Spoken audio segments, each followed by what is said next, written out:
ধর্ম আর দর্শনশাস্ত্রের মধ্যেকার সম্পর্কের ব্যাপারে আলোচনায় নতুন অধ্যায়ের সূচনাকারী তাহাফুত আল ফালাসিফা বইটিকে বিবেচনা করা হয় দর্শনশাস্ত্রের অন্যতম মাস্টারপিস হিসেবে। পণ্ডিত আর বুদ্ধিজীবীদের মধ্যে দার্শনিক আলোচনার সংস্কৃতি টিকিয়ে রাখতেও সাহায্য করেছে এই বইটি। যে সময় ইমাম আল গাজালি এসব সিরিয়াস বিষয় নিয়ে কাজ করছিলেন, হাসান ইসাবা বাতিনিয়া আন্দোলনের তৎকালীন নেতা নিজেকে ঘোষণা করেন নির্ভুল, নিষ্পাপ ও এমন একজন মানুষ হিসেবে যার কর্মকাণ্ডের ব্যাপারে কোনো প্রশ্ন তোলা যাবে না।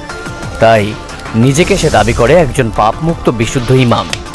বাতিনিয়াদের যুক্তি, যেমন নিষ্পাপ ইমামই সত্যিকারের জ্ঞানের উৎস এবং সেই জ্ঞান অর্জন ইমামের ইচ্ছের উপর নির্ভরশীল, এইসব ইমাম আল গাজালি খণ্ডন করেছিলেন তার ফাদাই আল বাতিনিয়া বা বাতিনিয়াদের কুকীর্তি নামক গ্রন্থে।